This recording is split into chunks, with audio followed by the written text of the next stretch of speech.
Alright everybody, it's time for the patch notes. Everybody's been waiting for this for quite some time, and on the weekend we did a little bit of streaming with Facecam, and I thought by myself, tell you what, we'll do it again today. There's a little bit of an issue with the key, as you can see here, because NVIDIA broadcast tools are a little bit weird, but we're going to dive right into the joys. That is the patch notes of 3.0 dick. Yes, that's right. Paradox is about to give us their dick. It's a big one. It's a massive patch, and I would not be surprised that this video is going to be very, very long indeed, because A, it is a very long set of patch notes, and B, this is the second time I'm recording this, because the first time they only used the webcam mic. So let's dive right in. There's so much to talk about here, and we're going to try to splice some stuff in here where at all possible when it comes to gameplay, just to compare on what's going on. So, first contact rework, we're going to go and skip this entire image because we want to get to the patch notes as fast as we can. So, Nemesis expansion features, not interesting to us. We're going to go straight towards the 3.0 dick-free features, Intel and first contact rework. So, for those of you who are not aware, the 3.0 update adds the new first contact mechanics, where basically you do the following.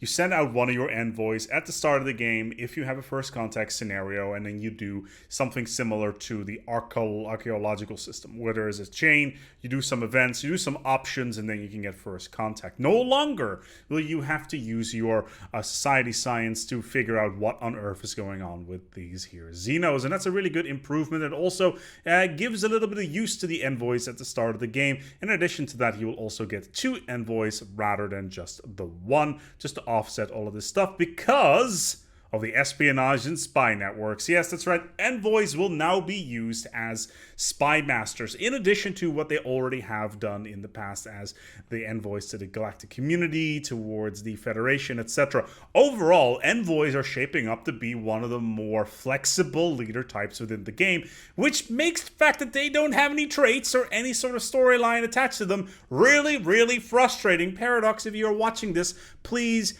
add traits to envoys. I want to be able to have my envoy go into the spy mastery business, and then later on he becomes super high level, so he's actually useful as a diplomat. Yes, even Putin started out in the KGB, and now he is the leader of Russia. This is how things work. He got the skills, now he's the leader. That's how these things work. Anyway, first contact and all that stuff with spy networks, it's a very, very envoy heavy. Espionage in another respect, what can you do with it? Well, first of all, you will not have information about an alien empire at the start of the game.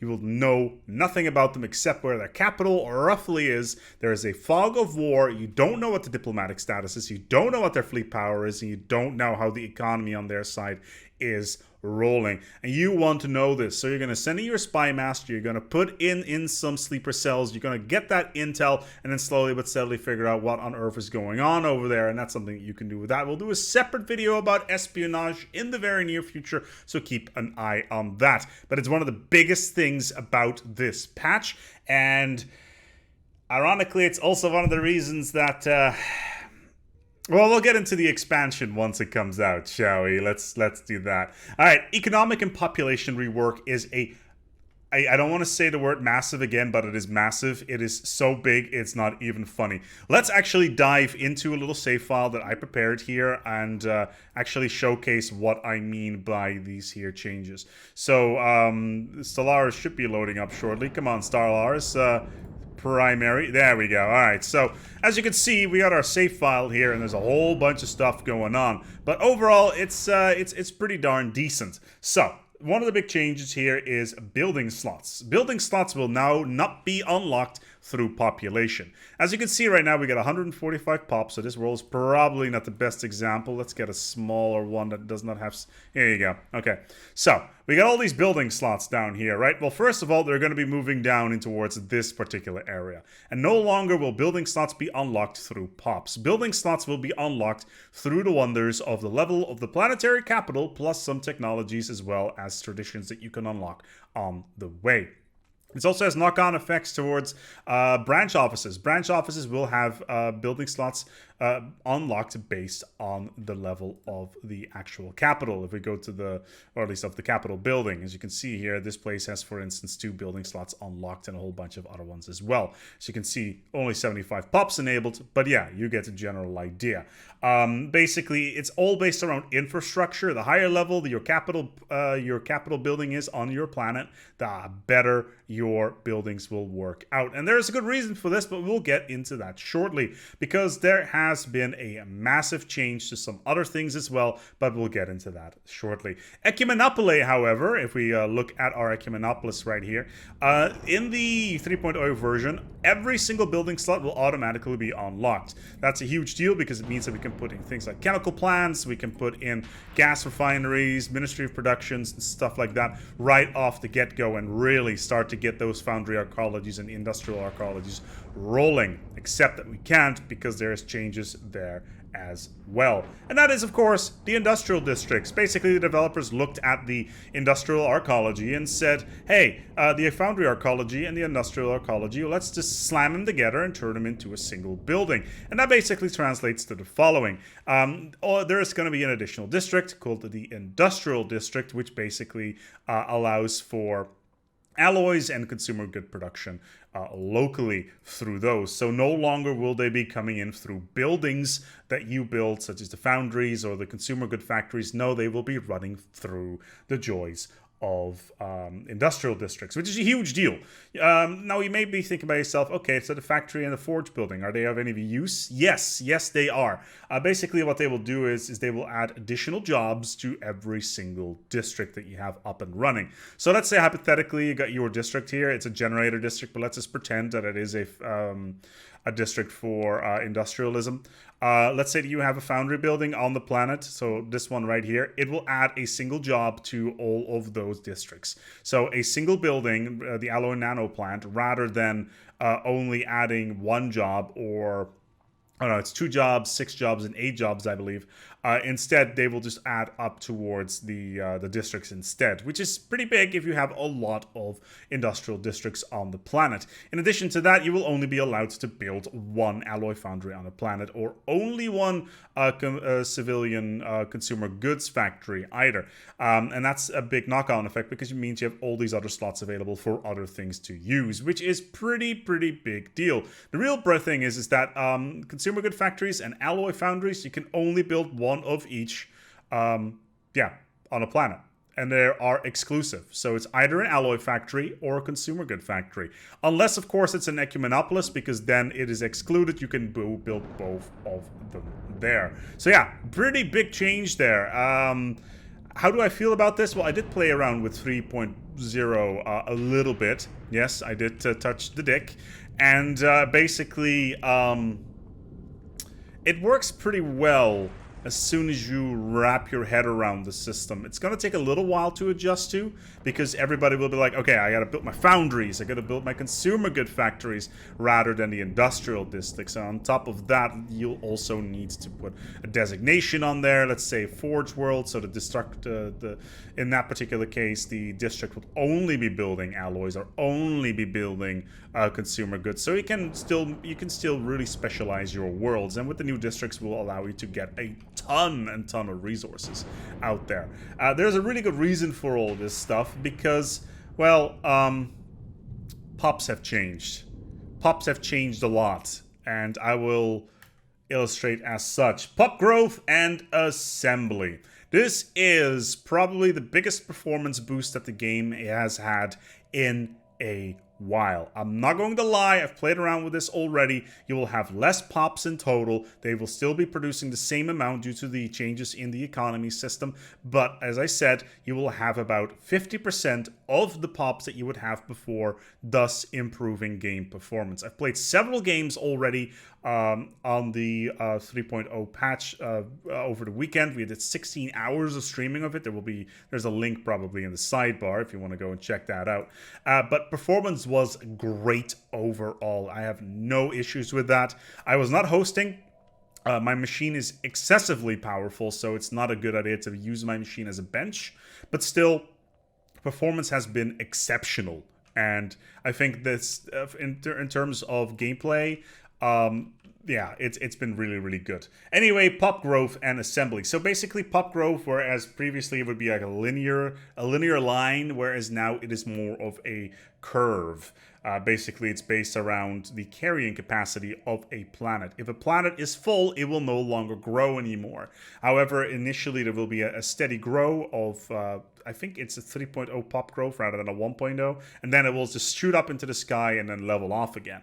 That's how the changes in pop growth are going to affect things. And basically, you won't have that many pops in total because the period of growth will be fairly short in the grand scheme of things, and then it will start leveling off. But due to the new districts, you will never have the problems of resources again. There's also a whole bunch of boosts, for instance, to electricians. They're not called electricians. I wish they were called electricians. They are, in fact, called technicians, of course, and they generate energy. And they have been boosted significantly. But yeah, pop growth has been improved quite significantly, and it's something you want to need to take a look at. And as you can see, new colonies will no longer have that pop growth issue. Planetary designations now grant stability amenities as well as happiness, so there will be a lot more growth there.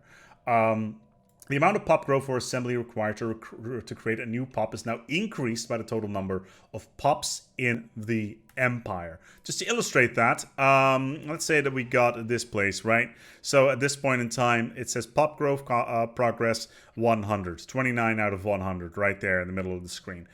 Based around how many pops you have in the Empire, the more you have, the bigger that number that is currently 100 will be.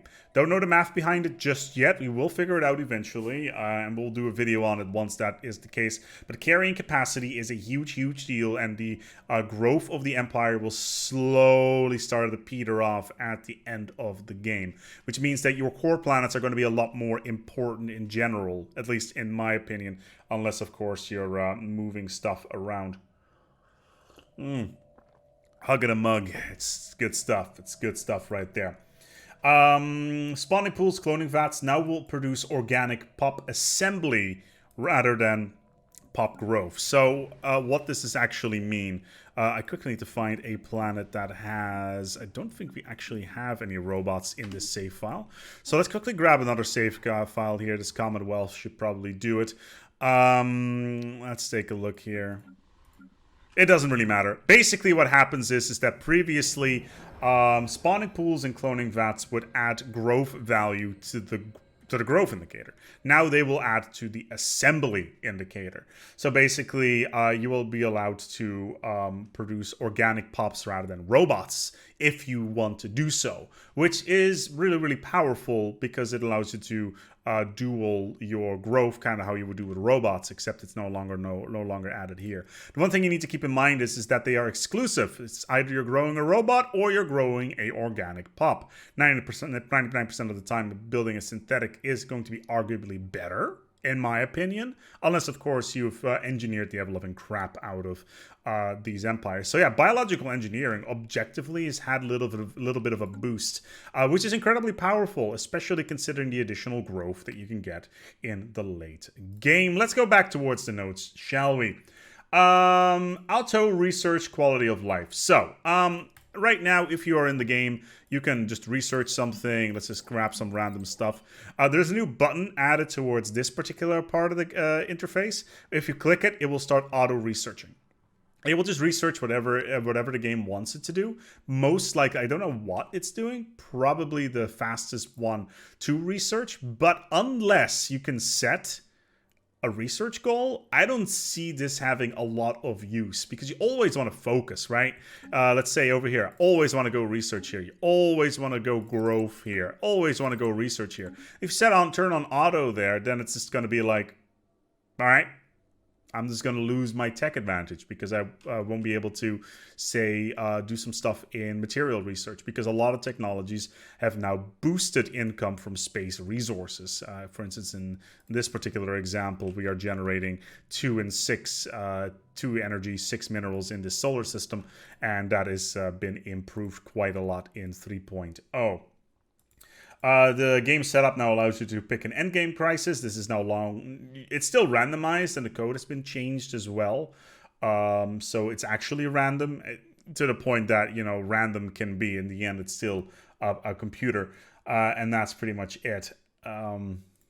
You can also, you can just pick whether or not you want to have the Unbidden, the Praetorian Scourge, or the Contingency. It's nice. I haven't had the Praetorian in like a year, so yeah. Added setting for turning off mouse edge screen panning. My god, this is such a big thing for me. I play in window mode for recording reasons. It may not make a lot of sense to you, but being able to move my mouse off the screen and not just be ejected out of the universe is a pretty big deal. New factions themes colony event chain called Manifest Destiny is there for non-Gestalt empires. It's not all that special. I had the other day. It's a fun little diversion, but yeah. And added 10 new envoy-based random events. So yeah, that's the features as well as some of the quality of life stuff. So let's go into the balance because there are so many different things here. First of all, homeworlds now start with a size 18 to 21 instead of a 16 to 18. So you can see here on our capital world, this is not a good example because it is a relic world, so we should probably grab a save file that is a little bit more relevant, like Jeff, for instance. Probably not it's this one. So, no, this is not a good one either. Oh, there you go. So here's the Jeff system, right? And this is our former capital world. This is an ocean world. It's size 17. It's now going to be guaranteed bigger. So yeah, that's a big deal. And Empire starting resources have been changed as well, but I don't know about the details there. I haven't actually had the time to check. What else? There's a lot more. Planet with sapient employed free pops now have a 10% chance per month to have one automatically migrate to other planets.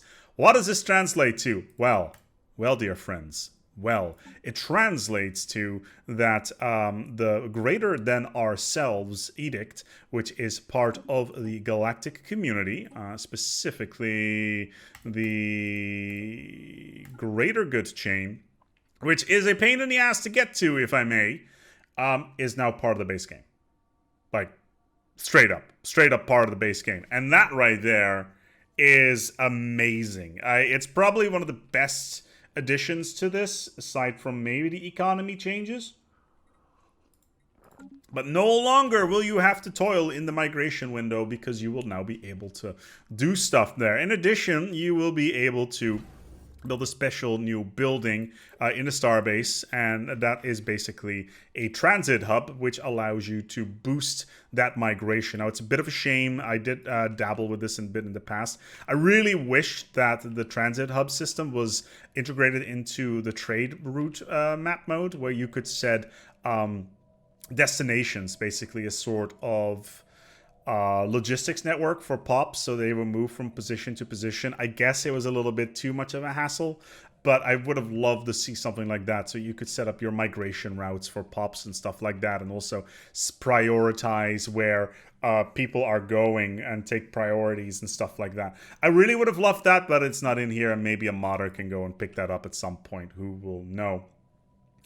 Manual resettlement cost has been overhauled. If you go into manual resettlement right now, you'll see it has a cost of energy. This is no longer the case. This is now influence, and basically you will have to pay influence for basically almost every single pop that is not a prisoner who is in a work program, which is unfortunate because paying for stuff with influence is not really the biggest fun thing in the game. And whilst I do agree that the mid-game needs an influence sink, I don't think that resettlement is the best place of doing it. But then again, there has been some other changes to influence as well, and my camera is still glitching out.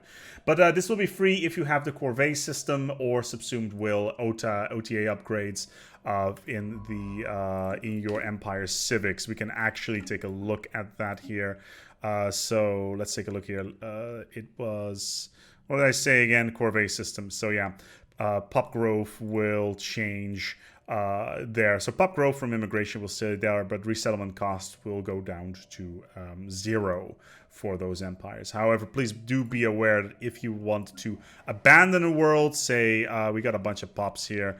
Let's say that we all just move everybody around. My god, this interface is absolutely horrible. If we move our last pop, we will still get a pop up here, but it will cost 200 influence, which makes sense. You know, it's a logistical investment to do all this stuff.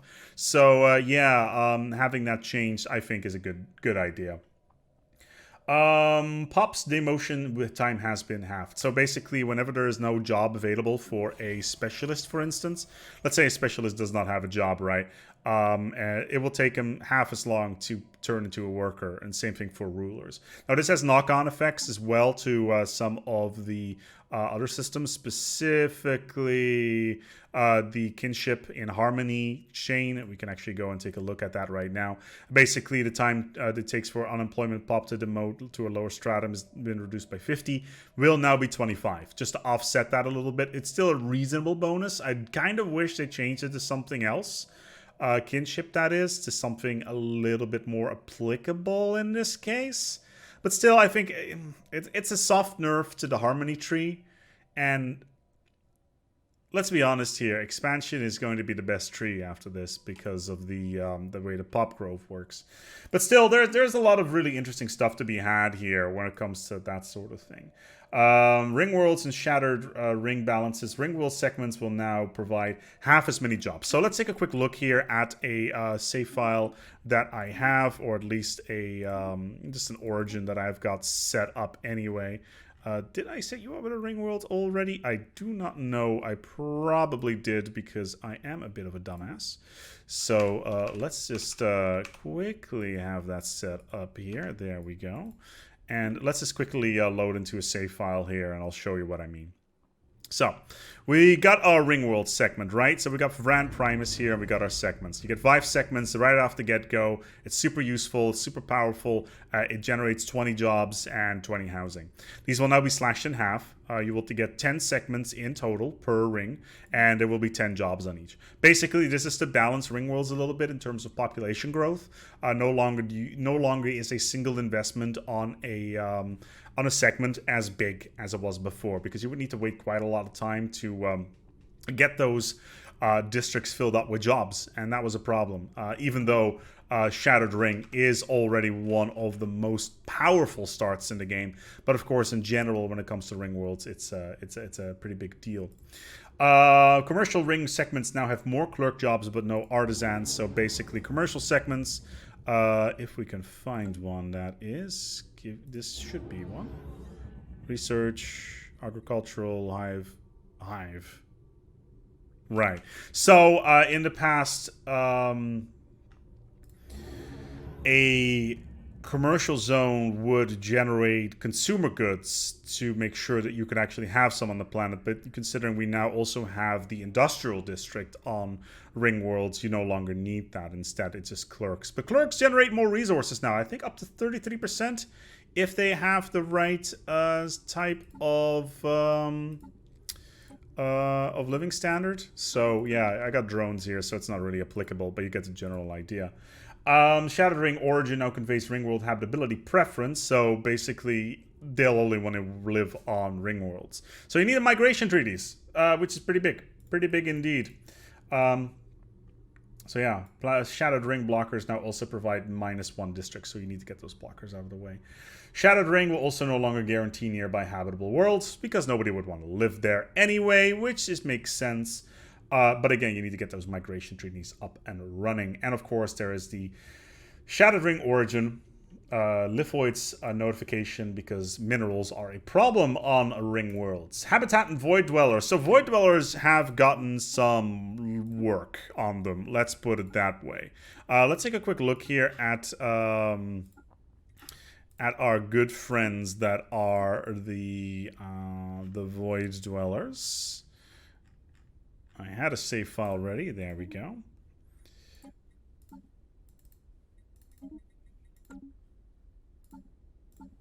Yep, there we go. And we can go ahead and do that one.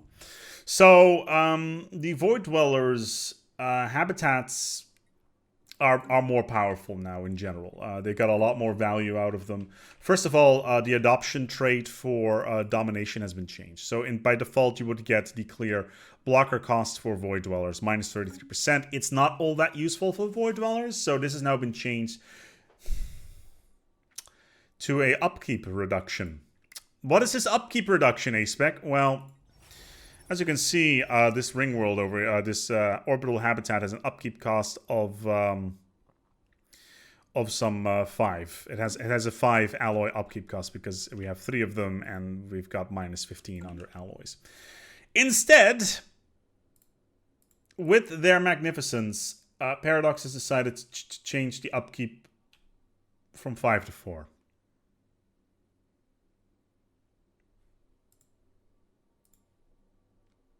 From 5 to 4. That's a change to the upkeep bonus. That is your tradition.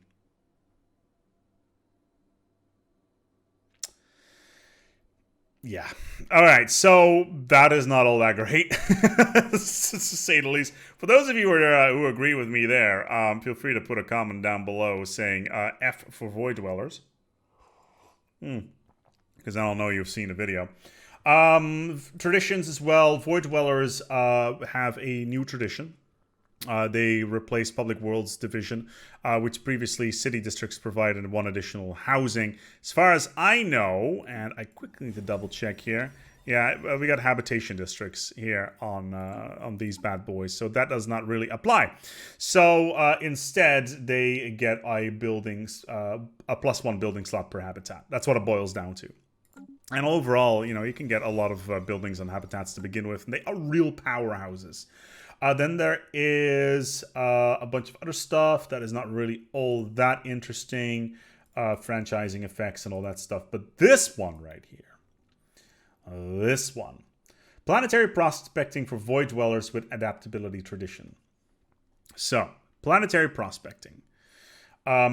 It has been changed to Orbital Surveying. Now, this is, I believe it's a prosperity thing or expansion. I kind of need to take a look here where it actually is. Regardless, Planetary Prospecting with the ability tree. Okay, so what it does is you get it, and all of a sudden you can build a single reactor district or an astro mining bay or a research district on any habitat. That's pretty big because it means that you can specialize your habitats even more. You could, for instance, squeeze in a mining bay. If you're jonesing for some additional minerals, you can just squeeze one in here, and that's great. That's a great addition. Whether or not the UI actually will catch up with that is a whole different case, but we shall see. And this is a big one.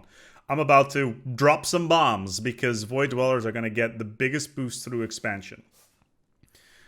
Change the finishing effect of expansion traditions for Void Dwellers to reduce the alloy and influence cost of habitats by 20%. 20% reduction. What does this mean, ASpec? Well, this means whenever you are building a habitat, instead of paying the 150 influence and the 1500 alloy cost that you would normally get, you get a 20% discount. What does that translate to? A 300 alloy discount, as well as 30 influence, but we don't really bother with that. It's the alloys. The alloy income is massive. Basically, for every single 5 of these habitats that you will build, you will be able to build one for free, as long as you have expansion, because your well, you don't really build them for free, but because of the discounts you've gotten on all the other habitats, you will be able to build an extra one for the same price. It's buy 6, buy 5, get 1 free, basically. Huge for Void Dwellers. I love it. Our robots have been simplified. Simple robots can do all the worker jobs. That wasn't the case before. Droids can do all worker jobs and specialist jobs. In the past, they couldn't do science, as far as I know. And synthetics do everything but droids, and they can also have ruler jobs. So basically, the idea there is that robots can now do all 3 tiers of jobs. So robot, droid, synthetic. That's it. It's streamlined, it makes more sense, and it's more user-friendly and don't need a giant diagram in order to figure out what on earth is going on. Authorities and ethics have once again been changed. Okay, Paradox, this is the Paradox, this is the third time you've done this. Authorities have changed again. It happened in 2.8, it happened, I think, in 2.0, and now it's happened again in 3.0. Sure, why not? Democratic authority now increases automatic resettlement chance by 50%. Pretty big deal, better resettlement, except it's a base of 10, so you only get 15. If this is additive, though, then it will start adding up. Oligarchic authority will now increase influence from faction by 15%. It's very similar in that case as, I want to say, autocracies? Let me have a quick look here at the ethics wheel. That is a hive mind. That definitely does not have an ethics wheel. Monthly influence. Who is it? Is it Xenophile? No. Which one got a bonus from? Okay, so Fanatic Egalitarian gets a faction influence bonus gain. If you're also oligarchic at the same time, I don't think you can be, but we can have a look. You can be somewhat oligarchic actually. Then you can get a flat 30% boost. But if you're Fanatic Egalitarian, you can get everything. So, yeah. It has no impact in general. But of course, I could be wrong. Dictatorial authority now reduces empire sprawl penalties by 10%. Nobody cares. You get administrators for that. Imperial authority retains its current 1 edict cap bonus, so no changes there. Machine intelligence now gets a +1 monthly pop assembly because, of course, robots didn't need to grow any faster than they already did. And hive minds will now get +2 encryption, which basically means they are more difficult to hack because they are a hive mind. This applies to both robots as well as hive minds themselves. Envoys, diplomacy, and espionage, as we already said. There's now 2 envoys at the start of the game. Enigmatic engineering, if you try to steal technology and somebody has enigmatic engineering through the espionage system, you will not be able to, steal their tech. It will auto-fail and you will lose your money. So please think of that. 2 encryption bonus there as well. Transcendence will now give you +10 base intel on all empires, which basically means that, if you're psionic, you can read people's minds. There's a bunch of other things here that are not necessarily relevant for this video because we will talk about those in the espionage video that will be coming up in the very near future. What is, however, important is you can get a new edict for Judgment Corps as well as public trust officers, where you can get the enhanced surveillance edict, where basically you will get better encryption and code breaking. You can get additional envoys through delegated functions. Shared Destiny will give you 2 additional envoys, which is huge. By the way, envoys, Paradox are making it rain this time around. Yes, they are sprinkling envoys all over the place. I've had like 12 of them at some point, or 13. It's ridiculous. Universal Compatibility Tradition also gives you an additional envoy. What do you even get right now from Universal Compatibility? I can't even remember. Isn't it like a friendship one? Oh, this is huge. Okay, so influence costs for using favors in the galactic community has been reduced from 25 to 10. Somebody up there has heard my prayers because my lord is the amount of resources, the amount of influence that I had to spend on the friggin' favors in the galactic community is absolutely insane, and you would need to spend 250 influence to steer a vote into a direction. Now it's only 100 if you have 10 favors, that is. It's such a massive deal. The influence is such a huge bonus. Autonomous agents and embodied dynamism gives you yet another envoy. Long story short, there is a bunch of additional envoys here. All right. How much? Oh my lord. Okay. Additional economic balance. Added 3 new society technologies that upgrades your capital buildings and gives you more bonuses. All right. Rural farming, mining, and generator colony designations have been boosted, so that is pretty nice. If we can quickly go into the game here, we can actually take a look at what that actually translates to. So, for instance, let's take a look here at this magnificent specimen. Mining worlds right now will give you a 25% bonus. This has now been increased. The mining capacity and farming subsidies now will grant plus 50 production as well. So right now it is technicians plus 20%. And it's on top of that, it will now turn your production into 50%. So basically what it used to be. So because the amount of resources that you can get is still the same, but you have less pops. I guess that's a balance. But yeah, miner output, technician output is now going to be just completely gone, and it's going to be a flat bonus based on your total income. So do be aware of that. Prosperity tradition, mining station output bonus, prosperity adoption. Okay, this is prosperity adoption. So right now the prosperity adoption is 10%. This is going to be boosted to 20%. So you will actually get more resources from space, which is pretty massive, especially if you're playing wide. You can get so many resources from space that is completely insane. Technology that boosts space-based resources gathering and research has now become significantly stronger as they advance, which again is a boost to economy, and this once again offset the lack of population. Energy output of technicians and drone techs has been increased as well. Trade value generated by pops with decent or better living standards has now been increased by 25 to 30%. Are clerks good now? Are they any good? Probably not, but they've been boosted by 25 to 33% as long as they got good living standards, which basically means they'll eat up resources and continue to be useless. Fun. Effect on trade, including criminals, has been increased, so you can get more resources, or if you got criminals, less. This is a bigly one. Okay, food processing, mineral hub purification, energy nexus building now also increased the amount of jobs added by the districts they affect. So, let's find ourselves a place that has one of these magnificent structures, shall we? So here is one, right? So Jeff, of course, has a lot of energy districts. It's got 7 of them. It also has an energy nexus. Now, with the update, every single one of these districts will get additional jobs because there is a energy building here.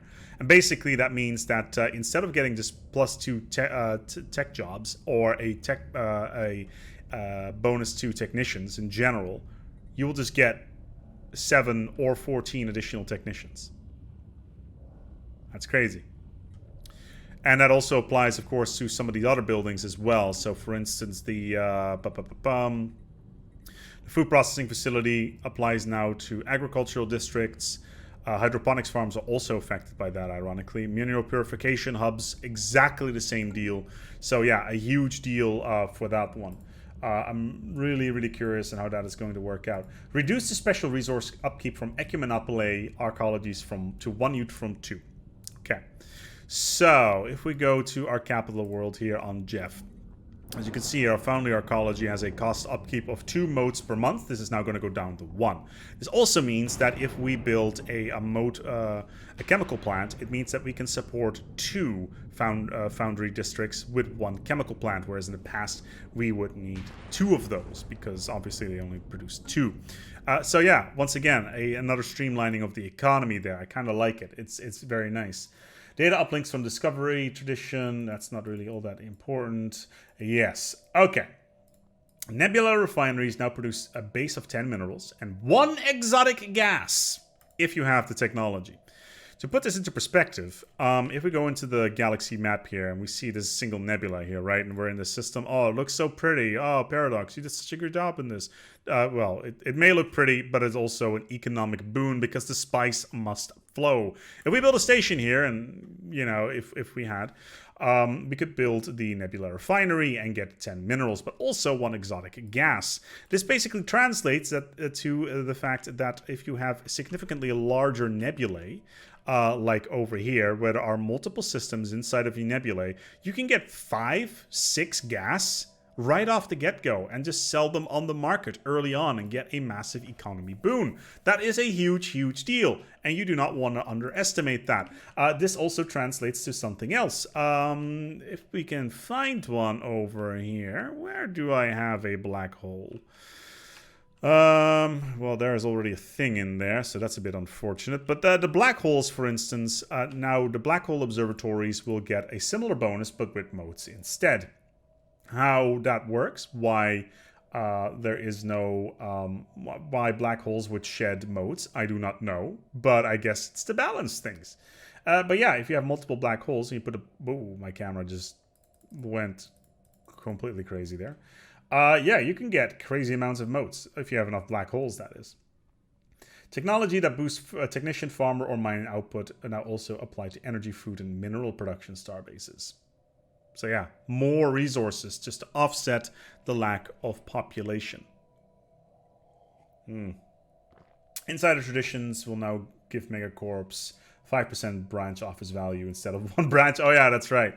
So megacorps in the past, if they had insider trading tradition, they would get an additional brand office slot on their own planet where they couldn't build a branch office. That's good. That's good stuff. It is now possible for the Endgame Crisis to happen in the first 50 years of the Endgame in certain circumstances. These are no living fallen empires or awakened empires. Okay. A war in heaven has not happened, concluded, or started 15 years ago. And this one I've been on the receiving end of already. A country has researched jump drives or side jump drives. Only the unbidden can happen in the first 50 years in this case. Yeah, I had the unbidden dropped right on me because I decided to get side jump drives. That was fun. Then there is some buffs for the Galactic Union, which is the base, the base federation. Basically, it just gives you some additional unity and a bit of additional trust growth. It's not the biggest deal. It's not really all that impressive. Increase base colonization growth to 3, which means you'll no longer have problems getting colonization to start rolling. Bureaucrats now cost 2 consumer goods rather than just the 1. So if we take a quick look here at our, let's see if we can find some bureaucrats hanging out somewhere. There's a whole planet of them. If we go and take a look at our bureaucrats here, they are, yeah, okay, so we have a bureaucrat right now. It has an upkeep of 1.5. The base, anyway. It will now be 2. So it actually has an upkeep of 1, but it will now be 2, which means that you, for every single bureaucrat, in this particular case, there's 60 of them. Instead of needing 60 consumer goods, you will need 120. So please do be aware that that is a thing. Greatly increase the amount of research points that you get from events. Medical workers now increase habitability by 1% each. Does that mean that gene labs are any good? No, they are still absolutely terrible. Winkworth Custodian Planet Modifier now restricts output from industrial mining or refining jobs. Instead, its gardens provide a boost to output of cultural workers and researchers. That was artisans in the past. That has now been changed. I guess it makes sense because just putting nothing but consumer good factories on a planet en masse is just hilarious and, you know, should not be a thing. Science Federation election basically says if you have science, you can become the leader, so that changed. Buffed Enclave stations a bit, so they no longer get wiped out by passing amoeba. Alright. Base speed of purge is now set by the purge type on species. Okay, so let's take a look here. Let's say I want to purge a species, right? You there, Belmacosa, you seem to be ready for the purging. So let's say we turn them into undesirables and we see the purge type here. We will be able to see how long a purge will take. And that's not the case here yet. So do please be aware of that. That has changed. So you can keep an eye on how fast you want to clear out these places. It is now possible for pop growth assembly and purge to overflow, adding or removing multiple pops a month. Basically, if you have a plus 15 growth capacity and you're 80, that will overflow into the next pop, and that wasn't the case before. Very nice. No wasted growth there. Caravanier's timing has been changed. I guess they bought watches. Outposts and other star bases now grant 1 sensor range, but basically means that at the start of the game you'll be able to find, you'll be able to see and observe your neighboring systems. So yeah, that's a pretty big deal. Okay.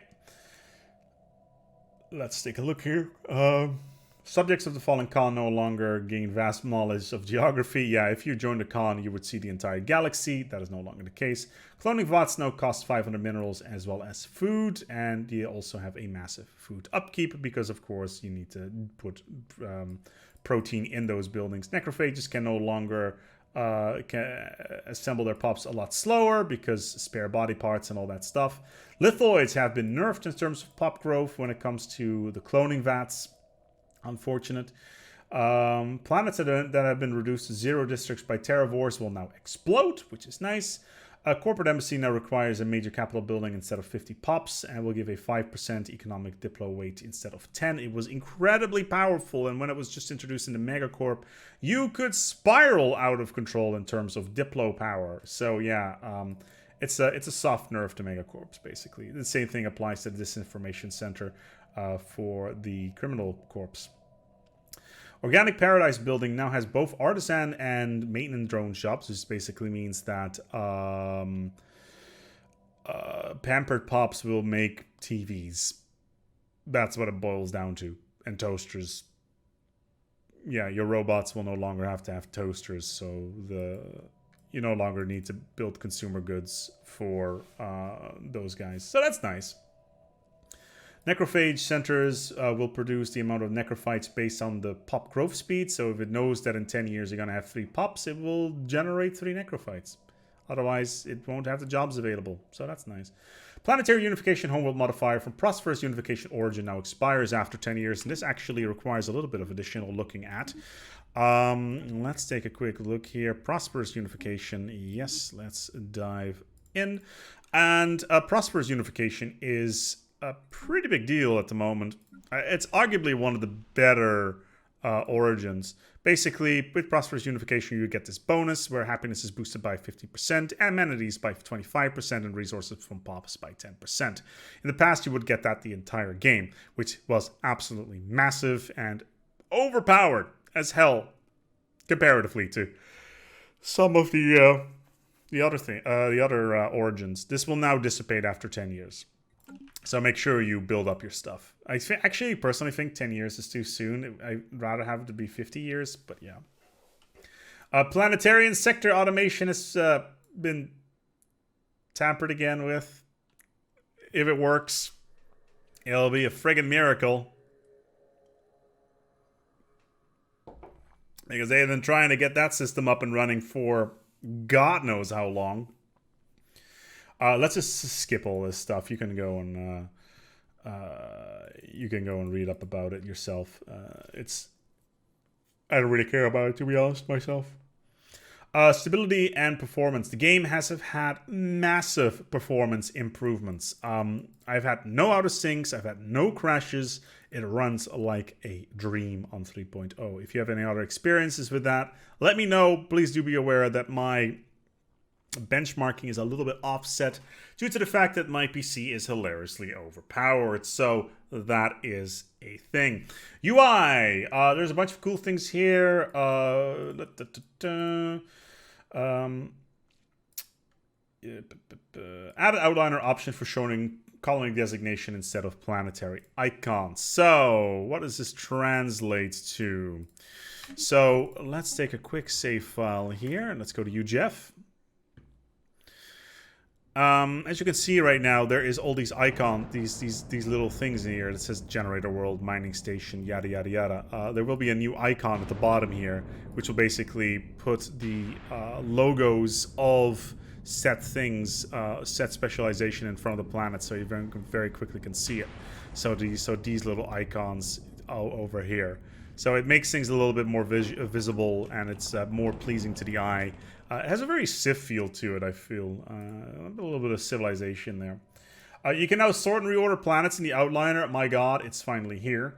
And that's pretty much all the important stuff when it comes to the UI. AI, it's just better overall. It's a gradual process. It's not much we can do. Modding, we'll just skip. If you are a modder and you want to read about it, the link for the my god, there's so much. The link for the patch notes in the description. And now it's time for everybody's favorite part. It's the bug fixes. Yes, that's right. Oh boy. Purifiers, Terminators, and Devourers will no longer be invited to the non-aligned league. You know, fallen empires going to war. All of a sudden, the killers are here and they want to join. No, you're not allowed. It's not happening. These guys are too dangerous to be trusted. So, yeah, this is the thing, right? Somebody else writes the bug fixes and just injects their own, own humor into it, which I think is hilarious. Awakened empires will now be properly destroyed when they lose their last planet. Normally, you would have holdouts with stations and stuff like that. The Oracle event dialogue now corrects to refer to your capital of your species' homeworld, which is nice. Nerf stapled pops can no longer have full military service because they lack the mental capacity to be generals or admirals. Yes, yes, indeed.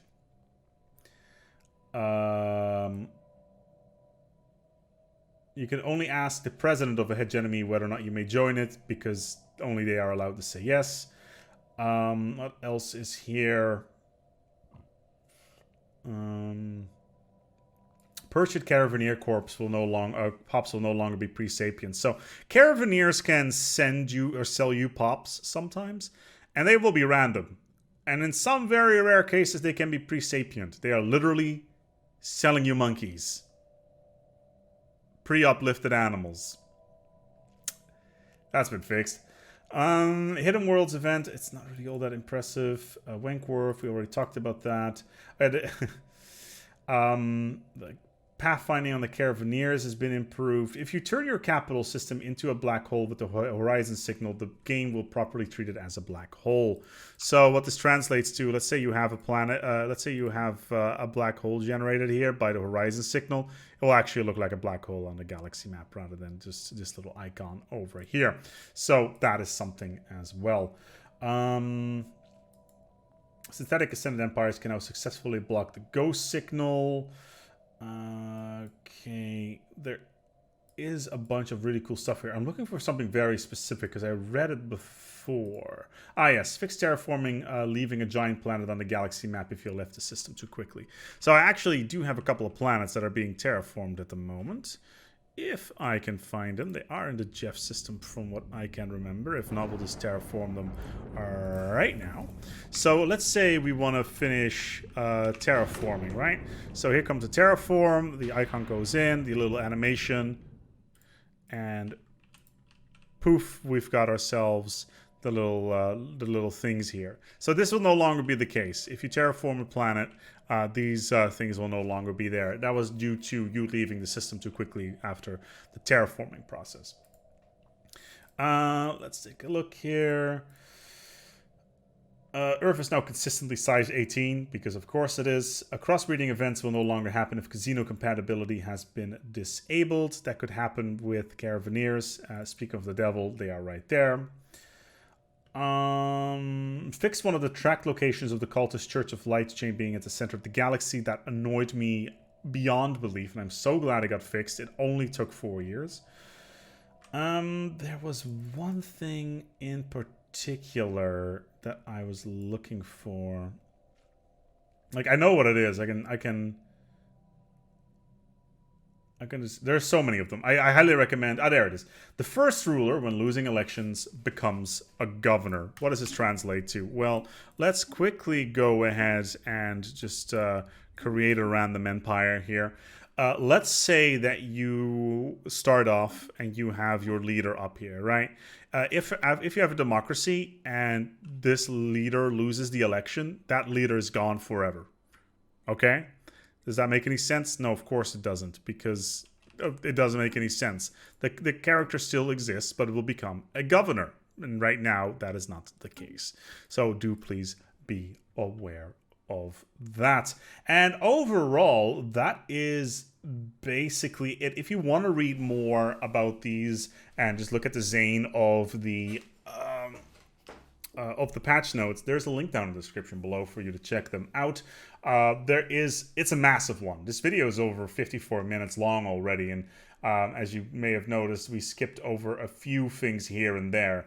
So yeah, next time actually we're going to be talking about the Nemesis expansion features, because there is quite a lot of those. So do please be aware of that. But yeah, overall, it is a fascinating update.